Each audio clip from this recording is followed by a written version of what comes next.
Overcoming obstacles, 3 top tools for breaking free. So we're going to learn 3 things. One is a potent breathing technique to remove the static, as it were, so you can have a better connection with your highest wisdom, your highest self.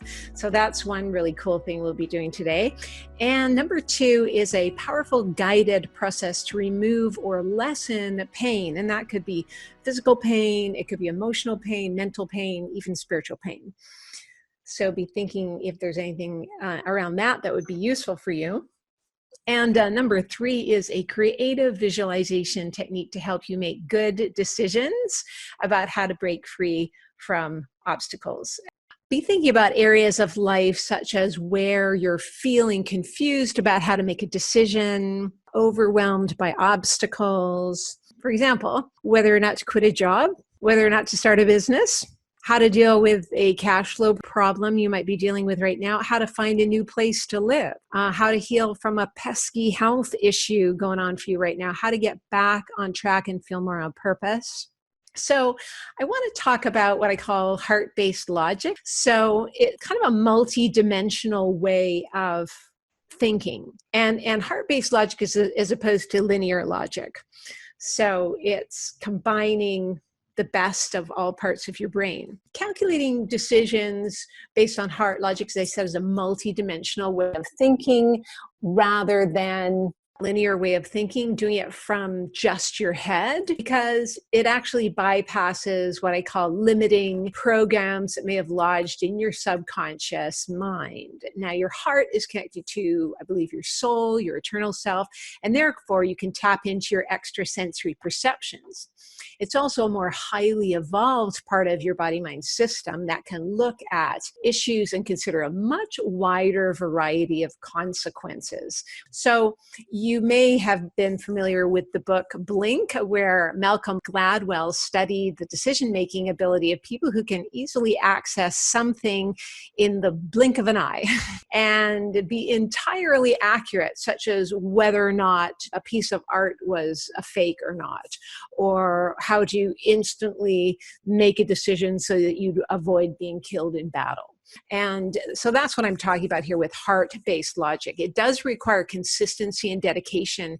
And at one point, you actually feel this sort of massive shift over to heart-based logic, and it actually feels like a burden that is lifted off your body when you start to think from this place. Any practice you have that involves meditation, it helps you do that. Now let's just define meditation. Meditation doesn't only mean sitting like this in the lotus position for 18 hours, just watching your breathing with no thoughts going through your head. That's pretty hard. And I think that puts some people off meditation, but just to expand what I mean by that, I think it's really about reconnecting to your true self in the present moment. And that can be done by going on a walk in nature, being fully immersed in a project that feels totally in alignment and on purpose, standing at a stoplight, you could go into that space, right? And we go in and out of it during the day, but a lot of people are not in it very often, and you lose a lot of power when you're not in that space, right? The negative sabotaging thoughts and programs completely lose their power in the present moment. So that's a really important thing to remember. That's why everyone's always saying, get into the present moment, because every time we go into meditation, it's a process of slowly building a stronger connection with the true self and slowly uncovering the true nature of who you really are. And with that, all the higher capacities of true self that come with that, greater wisdom, genius levels of thinking, telepathy, intuitive knowing, powerful abilities to manifest what you want, ability to heal yourself and others. And in that sense, every time you take a moment, take a breath, meditate, focus your mind, you're building all that. And when you're not doing that, you're dissipating your power and your energy, and you become a victim of all kinds of things that undermining your power and capacity and happiness and fulfillment and income, everything is at stake here. So there's a lot at stake with this. So how do you know when you're doing that? How do you know when you're in the present moment and focused? Well, anything you do or any thought you have that makes you happy and at peace usually means you're connecting to your true self. So think about anything in your life that makes you feel that way. You know, being out in nature, taking long, slow, deep breath, being with someone that you love, you know, playing a game often where you have to be totally present when you're playing a game. Therefore, when you're doing that, you transcend habitual limiting thoughts, beliefs, programs, emotions that keep you stuck and release you more into your more expansive self. And what's most important is the power of your focused attention. And I've used that metaphor before on holding a magnifying glass up to the sun to set a leaf on fire. And that's where your power lies, in that kind of focused attention. The neuro blueprints are like going to the gym and practicing that. The ability to concentrate your attention is one of the most powerful tools you have in your whole lexicon of tools. And unfortunately, the whole industrialized modern world is designed to fracture that attention. Therefore, you need to be vigilant. But that vigilance can give you so much more fulfillment than you could ever dream possible. Now, I'm not talking about like focusing in this really intense way so that you get a headache. It's this relaxed attention. We'll talk about that as we go along.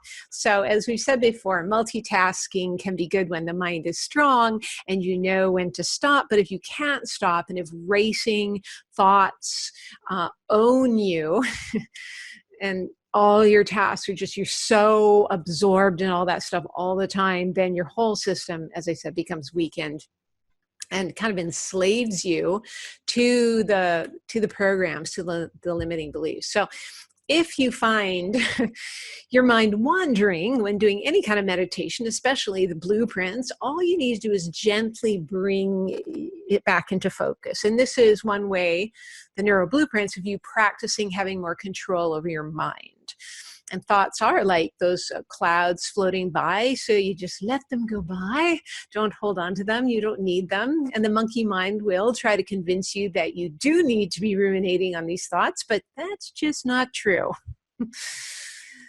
So if you feel, by the way, any kind of emotional pain or stuck energy or tension or resistance in any area of life, and in particular in doing the neuro blueprints, and we're going to do a process to help you with that in a moment to dissolve it, it is possible to dissolve through that. And often that procrastination and resistance to doing something that will bring you into that meditative state is very common. And I'll tell you why it's common, because the monkey mind doesn't want you to take back control of your mind and how you focus your attention, because then it loses power.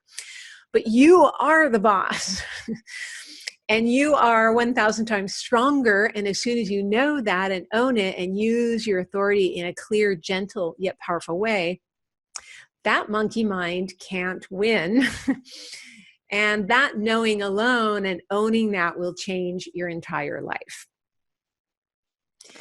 So you can do these processes I'm teaching you today. Say if you wake up in the middle of the night and you start worrying about something. I'm sure we've all done that.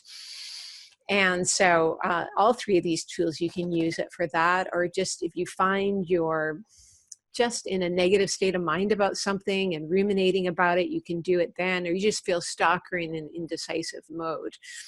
So we're going to start right now. So what I invite you to do is sit with your spine straight and just close your eyes, and if possible, and try to sit up straight and with your chin a little bit dropped, and just close your eyes and feet flat on the floor, because that will just help ensure good energy flowing through your body. As I said in the beginning, number one that we were going to cover today is a potent breathing technique to remove the static so that you can have a better connection to your highest wisdom.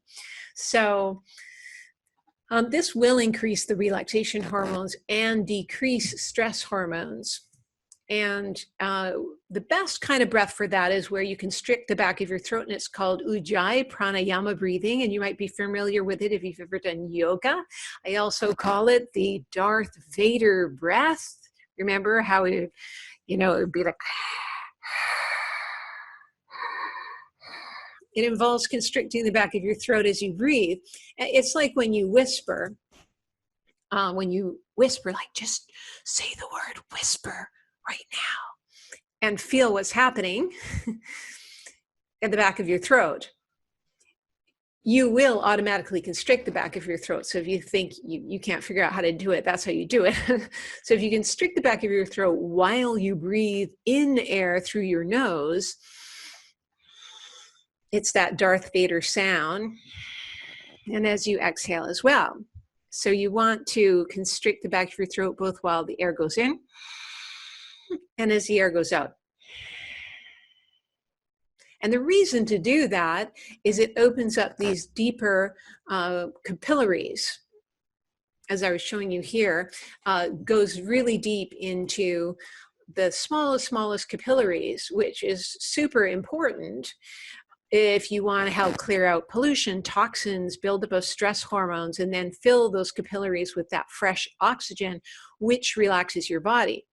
Because if your body isn't getting enough of that really fresh kind of oxygen or a certain percentage of oxygen, if you're not breathing more fully, it tends to stress your body out. And then the stress hormones go up. And a lot of people restrict their breathing as an unconscious habit throughout their whole day, just trying to beat the clock to get things done, rushing to the store, trying to negotiate through traffic.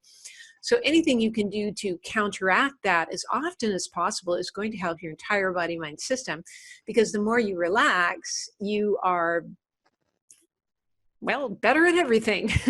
The better your brain works, the better your body works, the happier you feel, the better you communicator you are in relationships, the better you're doing your work. You have more tolerance for things that might normally set you off. It's really a one-stop shop for a lot of good things.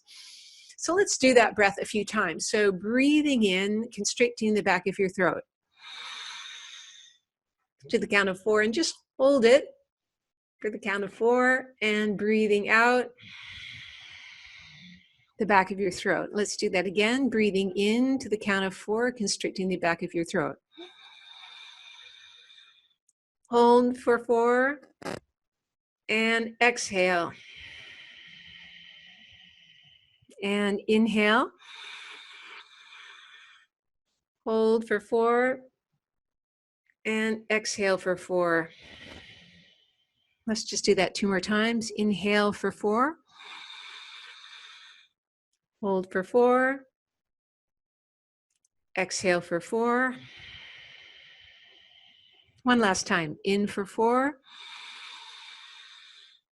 Hold for 4. And exhale for 4. Now, if possible, continue with that breathing of restricting the back of your throat, just quietly, silently, not necessarily for 4 counts as we do this meditative process, as it will build up the relaxation hormones and lower the stress hormones. In fact, right now, even just with doing those amounts of breaths, if we could measure your hormone levels, we would find that your whole system is more relaxed now. So I want you to find an area of your body that feels tense, painful, numb, or blocked. Now what you want to do is bring your full attention there.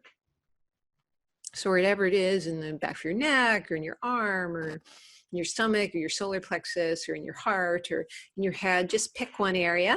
There, you may have money, but just pick one for now.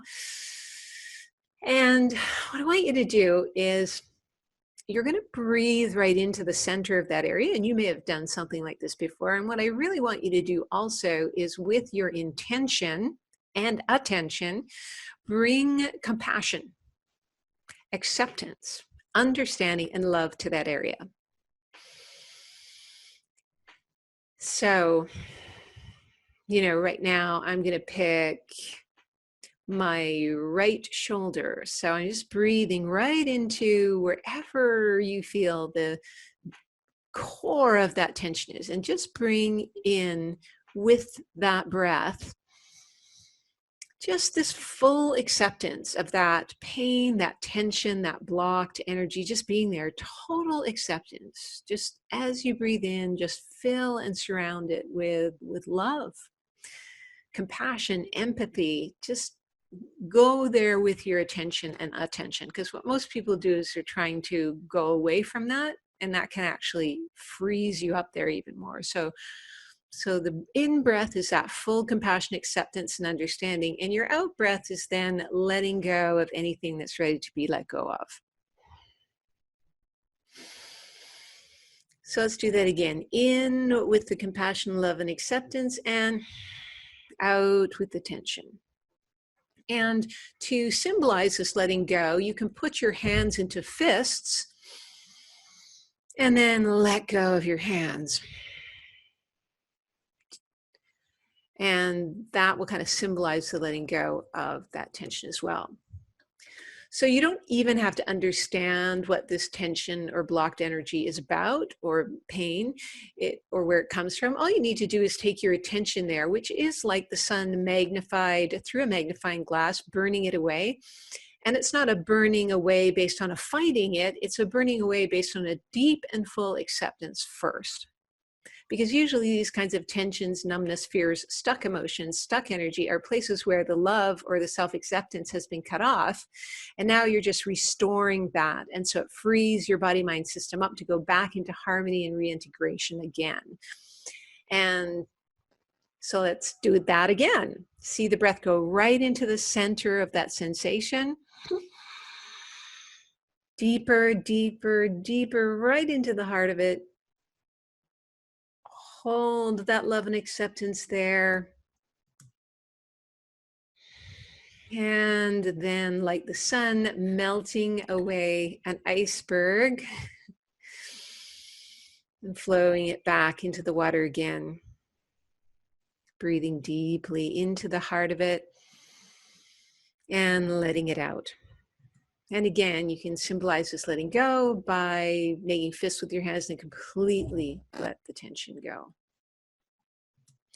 So let's do that again. Sometimes you have to do it a few times.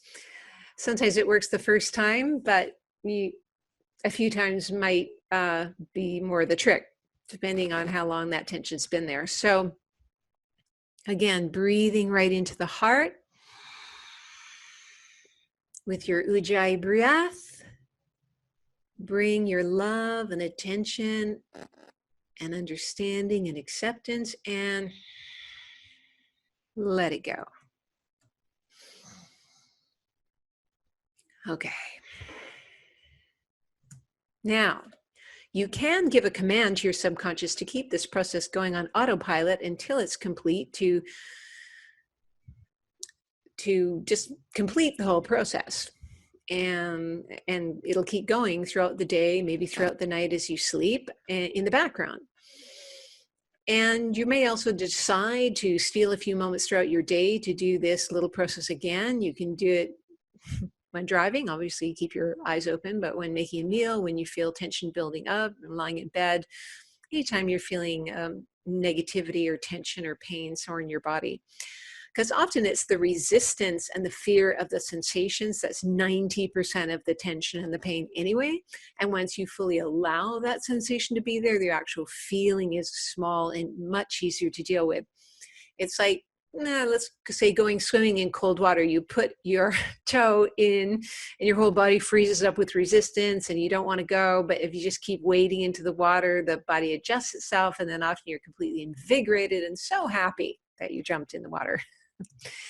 So now let's just dive into your heart-based logic in order to transform an obstacle in your life. And that happens through bringing your attention into your heart area. And be warned that lots of people's hearts are kind of numb. Over the years, people numb themselves out because of unresolved disappointments, hurts, regrets, and so forth. And that's why it's hard for some people to use heart-based logic. But it's like the air traffic control tower of your whole body-mind system. And that if you've frozen off parts of your heart in order to protect yourself, then it's like the door's frozen into the air traffic control tower and you can't get into the console to see what's happening. And then you're trying to make decisions about your life, trying to solve conflicts based on standing on the ground and looking up into the sky, what I like to call just reasoning kind of logic. And you're lacking all the multi-dimensional abilities, all the technological instruments, tools, communication devices that make your job so much easier. So that's why we just did that exercise before with the breathing, to start melting away and releasing those frozen parts. And I know lots of my clients over the years have, you've been just doing that on their heart more than anything else. And in fact, they say that's one of the number one reasons for heart attacks, as the number one killer on the planet, are frozen hearts. So by unfreezing your heart, you make yourself better and healthier. Just having more blood flowing through your entire body alone will prevent all kinds of diseases. So now you don't feel like you have to do all the unfreezing all at once, because you can flood your system if you do it too quickly. That would be like melting the entire polar ice cap all at once. So just let the wisest part of your body-mind system help direct the process, so that it happens in its own way, in its own time, and in a way that's easy for you to handle. But regardless, I mean, everyone still has part of their heart switched on. Otherwise, you wouldn't feel empathy for people. You wouldn't feel the love and caring that you do for life, for pets, for challenges that people you see are facing around the globe. It's just that we all have parts of our heart that are a little frozen off. So let's go back to these examples. So with something in mind, pick something for yourself, bring up an obstacle that you're facing right now. It could be a place of indecision, maybe how to solve a conflict with your spouse, whether or not to start a business, how to increase income over the next 3 months. And the more specific you can be, the better. Like, say you want to bring in, an extra 10,000 or whatever it is. It could be, how to find a new place to live. You're just feeling totally stuck on that. It's not happening. Or how to heal from a pesky health issue. You've tried all kinds of things. It's not working. How to get back on track and feel more on purpose if you just feel like kind of unfulfilled and unhappy with how you're living your life. So what you want to do first, hopefully you've got one. Got one? Good.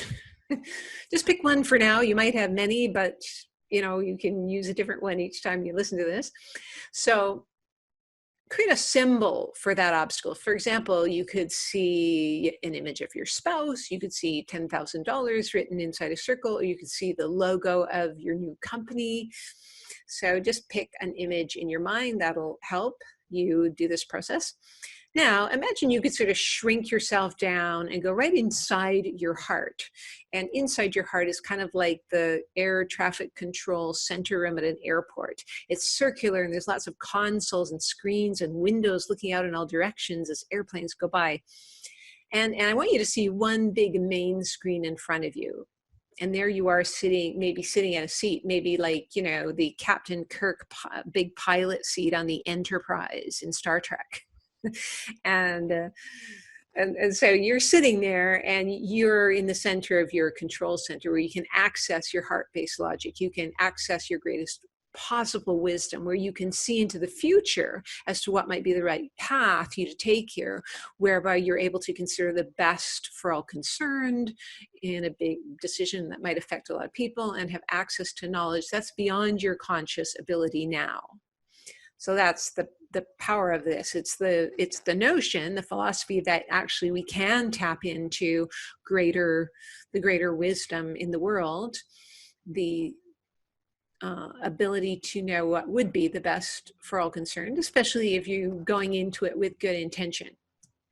So what you want to do is put that symbol up on a screen in front of you. For example, if the question is in regards to, starting a business, or let's use the example of your business website. The obstacle is that you can't seem to get it done. And so you can put like the logo of the business up in front of you. Now, this is where it's important to have a few possible options that are specific.